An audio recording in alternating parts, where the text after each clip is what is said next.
देखिए income consumption curve हम आपको बता चुके हैं, ठीक है। अगर वो लेक्चर आप नहीं देखे हो तो आप देख लो, फिर एंगल कर्व पे आना। तो इनकम कंजम्पशन कर्व का मैं आपको शॉर्ट बता देती हूँ यहाँ पे, है ना, एक रिवीजन हो जाएगा आपका। तो इनकम कंजम्पशन कर्व में हम क्या लेते थे कि हम ना आपको यहाँ पे बजट लाइन शो करते थे, ठीक है। कि मान लो कि यहाँ पे हम गुड वाई लेते थे, यहाँ हम गुड एक्स लेते थे, है ना, और यहाँ हम आपका बजट लाइन शो करते थे। फिर दिखाते थे कि ये E1 पॉइंट पे इंडिफरेंस कर्व पे है, फिर उसका बजट शिफ्ट कर गया इनकम बढ़ने से, फिर वो E2 पॉइंट पे चला गया, है ना, फिर उसका बजट शिफ्ट किया। ऐसे ही कुछ ड्रॉ करते थे ना, कि फिर उसका बजट शिफ्ट करता था जब उसका इनकम, कंज्यूमर का इनकम बढ़ता था तो फिर वो E3 पॉइंट पे चल जाता था, है ना, ऐसे करके उसका होता था। तो मान लो कि इसको हम मिलाए तो ऐसा कुछ कर्व बन गया, तो ये ICC हो गया। तो यहाँ हम एक्सप्लिसिटली शो कर रहे हैं गुड एक्स और गुड वाई को। यहाँ पे मेरा इनकम जो है हम मानकर चल रहे हैं इतना बढ़ रहा है, यहाँ पे हम इनकम ना वाई एक्सिस पे दिखा रहे हैं ना एक्स एक्सिस पे दिखा रहे हैं ना, इम्प्लिसिट है यहाँ पे। लेकिन एंगल कर्व में क्या होता है कि एंगल कर्व में ना आप शो करते हो वाई एक्सिस पे इनकम को, ठीक है। यहाँ पे एक्सप्लिसिटली आप इनकम शो करते हो एंगल कर्व पे, ठीक है। तो एंगल कर्व क्या रिलेशन बताता है आपका, देखिए। तो एंगल कर्व, है ना, आप लिखना चाहते हो तो लिख लो। एंगल कर्व का मतलब होता है it shows the relationship between a consumer's income and the quantity demanded of a good, keeping the price of the good constant, ठीक है। तो देखिए यहाँ पे हम प्राइस क्या करते हैं, गुड का कांस्टेंट मान लेते हैं, और यहाँ पे हम किसका रिलेशनशिप दिखाते हैं, तो हम कंज्यूमर के इनकम का किसके साथ, क्वांटिटी डिमांड जो हम कर रहे हैं जिस गुड का उसके साथ, ठीक है। तो मान लीजिए कि यहाँ पे क्या दिखाते हैं, इनकम का रिलेशन दिखाते हैं जिस गुड को हम डिमांड कर रहे हैं, ठीक है। तो मान लीजिए कि हम गुड एक्स, है ना, मेरा कोई नेसेसिटी गुड है, ठीक है। नेसेसिटी, यहाँ पर नेसेसिटी वाला गुड मान रहे हैं, ठीक है। कोई नेसेसिटी गुड है जो मतलब में हमारे जैसे मान लीजिए कि चीनी, है ना, या फिर नमक, ये सब हमारे नेसेसिटी गुड है। तो इसका ना जब हमारा इनकम बढ़ता है तो ये इसका फिक्स अमाउंट ना आप घर में खरीदते हो, ऐसा तो नहीं है कि आप बहुत ज़्यादा खरीदते हो। तो आपका जैसे जैसे इनकम बढ़ेगा तो इसका वैसा डिमांड नहीं बढ़ेगा जैसे कि आपका दूसरे गुड्स का बढ़ेगा, ओके। तो देखो यहाँ पे हम इसका ड्रॉ कैसे करेंगे डायग्राम। तो ये हमारा कर्व है ना।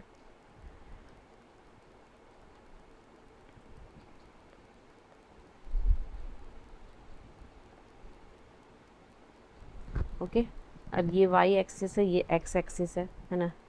अब मान लीजिए कि कंज्यूमर का इनकम जो है पहले 300 रुपीज़ हुआ था, ठीक है ना, 300 रुपीज़ था। तो यहाँ पे हम क्या करेंगे, पहले कॉमोडिटी एक्स शो करेंगे, ठीक है, और यहाँ हम इनकम शो करेंगे, ठीक है, डायरेक्टली यहाँ पे आप दिखा रहे हो। तो मान लीजिए कि कंज्यूमर का इनकम 300 रुपीज़ था, तो कंज्यूमर जो है ना 300 पे मान लीजिए OQ क्वांटिटी कंज्यूम किया, ठीक है। अब मान लीजिए कि कंज्यूमर का इनकम जो है 400 रुपीज़ हो गया है ना, यहाँ 300 है, ओके। अब मान लीजिए 400 हो गया, तो कंज्यूमर जो है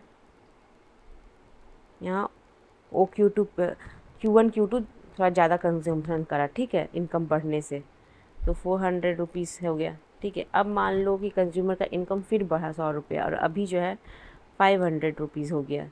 तो अभी कंज्यूमर क्या करेगा कि थोड़ा ज़्यादा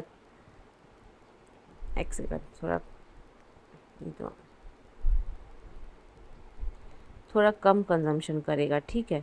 क्यों, क्योंकि अभी उसका ये नेसेसिटी गुड है। अगर लग्जरी गुड होता तो ज़्यादा करता, लेकिन नेसेसिटी गुड है तो वो अब कम कंजम्पशन करेगा इसका। तो इसका ग्राफ कैसे बनेगा, इसका आपका ऐसे कॉन्वेक्स बनेगा, ठीक है। तो ये EC हो गया, है ना। ये इनकम कंजम्पशन कर्व है जब आपका कमोडिटी एक्स एक नेसेसिटी गुड है।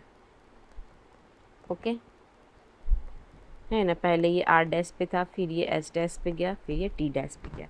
तो जैसे देखो 300 से 400 गया तो वो Q1 Q2 किया, और जैसे ही आपका 400 से 500 उसका इनकम बढ़ा तो वो Q2 Q3 किया। तो यहाँ देख रहे हो कि Q2 Q3 जो है आपका Q1 Q2 से कम है। तो वो कम कर रहा है धीरे धीरे, क्या कर रहा है, नेसेसिटी गुड का कंजम्पशन कम कर रहा है। बिकॉज आप समझ रहे हो कि नेसेसिटी गुड है तो इसका उतना ज़्यादा कंज्यूमर का डिमांड नहीं होगा, ठीक है, एक हद तक ही डिमांड होगा।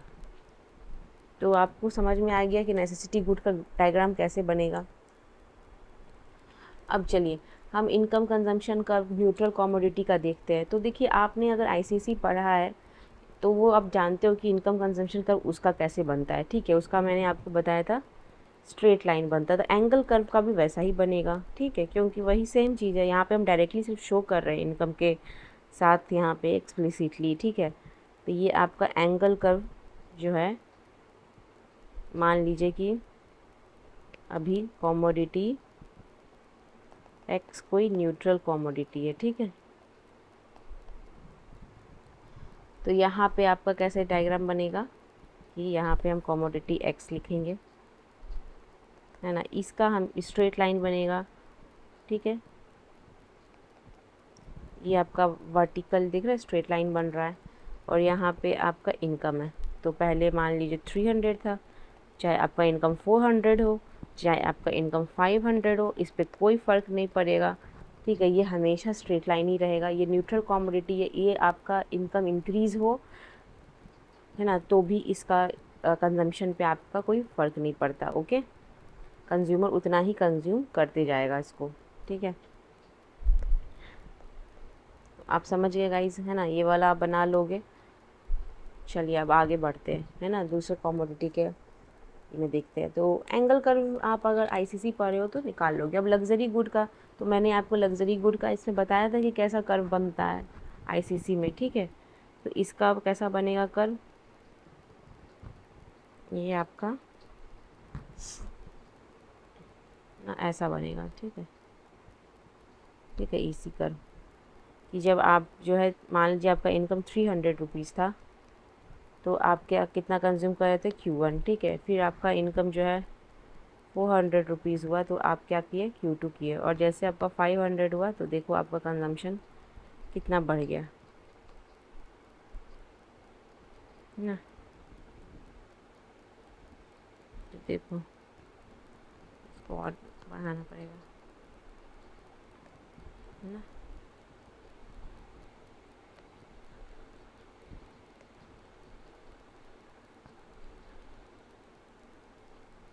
तो देखो आप कहाँ कंजम्पशन कर रहे हो, यहाँ इस पॉइंट पे आके करोगे, देख लो कितना बढ़ रहा है। तो ये इस तरह से ना आपका जैसे जैसे ना इनकम बढ़ेगा आपका कंजम्पशन क्या होगा, लग्जरी गुड का बढ़ेगा, है ना, ठीक है। पहले आप Q1 Q2 कर रहे थे, फिर आप अचानक से Q2 Q3, जैसे देखते हो आप, पहले आप मान लीजिए आपका आप मिडिल क्लास फैमिली हो तो आप हो सकता है कि बाइक से जाओ, है ना। लेकिन जैसे आप थोड़े से और अमीर होते तो आप कार खरीदने लगते हो, है ना। फिर आप फ्लाइट से ट्रेवल करने लगते हो तो आपका एक्सपेंडिचर बढ़ता है ना। तो वही चीज़ है कि जैसे जैसे इनकम बढ़ेगा आपका, पहले 300 था, 300 से 400, 400 से 500 हुआ, तो आपका जो है डिमांड लग्जरी गुड का ज़्यादा हो जाएगा, ठीक है।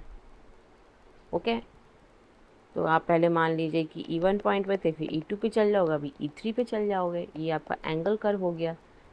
तो यही डिफरेंस है बस एंगल कर्व का, कि यहाँ पे आप एक्सप्लिसिटली दिखाते हो, ठीक है, इनकम को।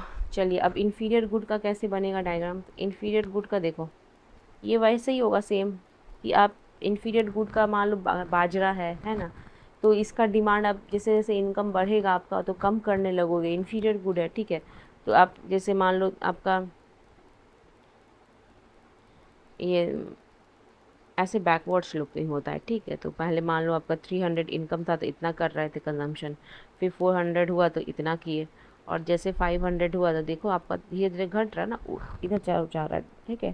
तो ये आपका जो है बैकवर्ड स्लोपिंग हो रहा है। मेरा डायग्राम थोड़ा ऐसा टेढ़ा मेरा हो रहा है, लेकिन मैं यहाँ पे आईपैड पे ड्रॉ कर रही हूँ इसीलिए। लेकिन आप ट्राई करना कि इसको एग्ज़ाम में ऐसे गलतियाँ नहीं करना, ठीक, अच्छे से बनाना।